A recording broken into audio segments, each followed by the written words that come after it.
You're not here laying an ambush for any inline skaters or anything, are you? I'm not right now, no. Nope, just monitoring the area while catching up on some paperwork. Okay, then. All right, then. David Menzies for Rebel News here in Oakville, Ontario. Well, folks, I'm at the Glen Abbey Community Centre. This is more or less ground zero in terms of those crazy coronavirus cop cases that we've come across. You know, $880 tickets being issued to individuals by law enforcement and bylaw officers for, well, seemingly nothing. And you may recall that a month ago on Good Friday, the Nelson family, that would be the father, Todd Nelson, and his 3 young sons, were in this parking lot at the community center, inline skating, and along came bylaw, and they were issued a fine of $880, or in other words, precisely $220 per skater. But the fact is that when we came here in April, there was really no indication that the parking lot was closed. That's kind of different now. It looks like the entrances are quasi-closed off. I say that because there's still some entrances and exits to the community center that are not blocked by the yellow police caution tape. As well, I did reach out to the city of Oakville, and finally I did get a response as to why the Nelsons were ticketed. And here it is. Quote, "In response to your inquiry, Mayor Rob Burton issued this statement.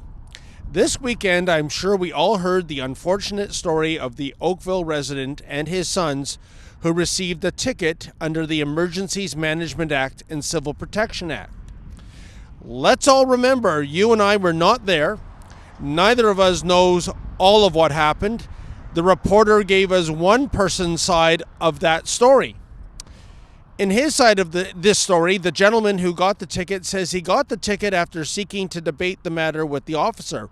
However, I can tell you the gentleman was fined for refusing to obey an order under the Ontario Emergency Management and Civil Protection Act." But here's the rub, folks. Yes, of course, there wasn't anyone neutral there to witness the interaction of the Nelson family with bylaw enforcement, which is exactly why I was trying to get an interview with the mayor or with anyone on bylaw on camera, but no one has made themselves available.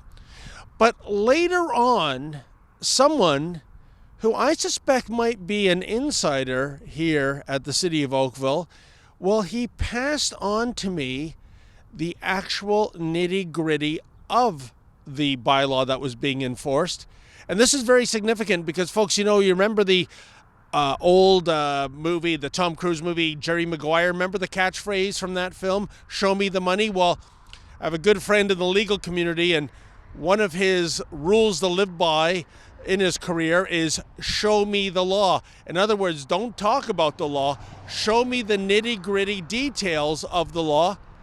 And here they are, and I'm going to present them to you right now. Okay, so this is what the Ontario Emergency Management and Civil Protection Act, Regulation 104/20, subsection 4, has to state. Quote, "For greater certainty, nothing in this order precludes individuals from walking through or using portions of park and recreational areas that are not otherwise closed and that do not contain an outdoor recreational amenity described in subsection 2.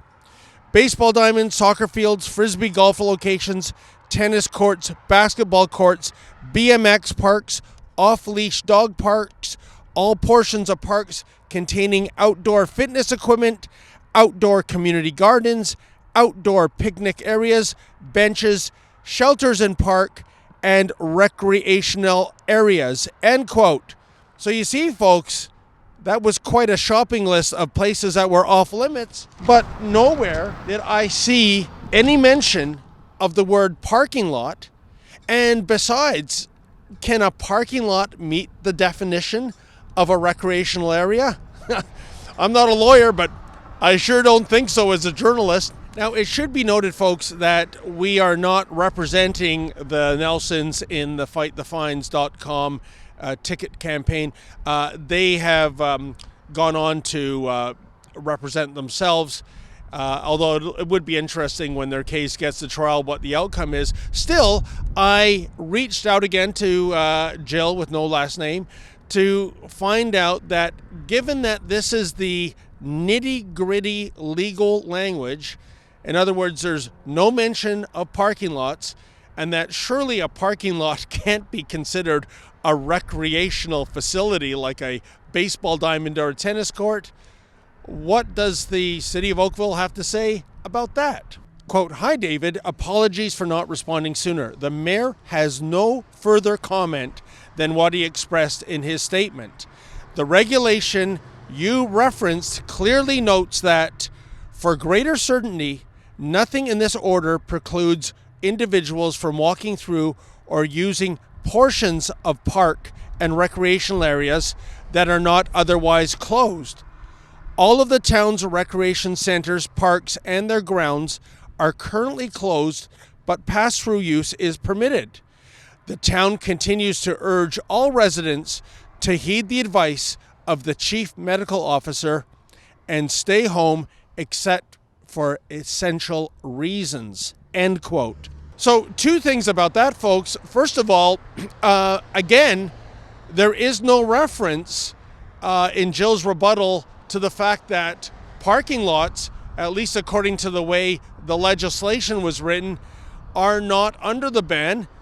And hey, listen, if that was an oversight, I say too bad. The Nelsons appear to be doing nothing wrong according to the act. And also, she noted that regardless of the recreational facility, you're allowed to pass through. Well, in a sense, weren't the Nelsons doing that too? I mean, by its very nature, inline skating is mobile. You are going from point A to point B on skates. So it wasn't as though they were going to just set down roots and camp out here. So at the end of the day, I think this adds a new wrinkle to the already egregious case of the Nelsons being ticketed with that $880 fine. And namely, it is this. As far as I can tell by the letter of the law, they were being fined for an offense that does not exist. How can the city possibly proceed with charges when there was no law to break in the first place? Well, I can hardly wait to hear this one play out in a court of law once things get back to normal, whenever that might be. Well, this is kind of interesting, folks. I just noticed that a police cruiser has pulled into the parking lot. I'm wondering if somebody ratted me out for, practicing journalism in an empty parking lot by myself. I know that might be a deadly violation of the Wuhan virus. You're not here laying an ambush for any inline skaters or anything, are you? Not right now, no. Nope, just monitoring the area while catching up on some paperwork. Okay, then. All right, then. For Rebel News, I'm David the Menzoid Menzies. Hey folks, have you been unnecessarily fined or harassed by bylaw or law enforcement during these dark days of the Wuhan virus? Well, if you got a case, tell it to us, and if we think it has merits, we'll pick up your case. We will fight it in a court of law, and we will crowdfund your legal fees.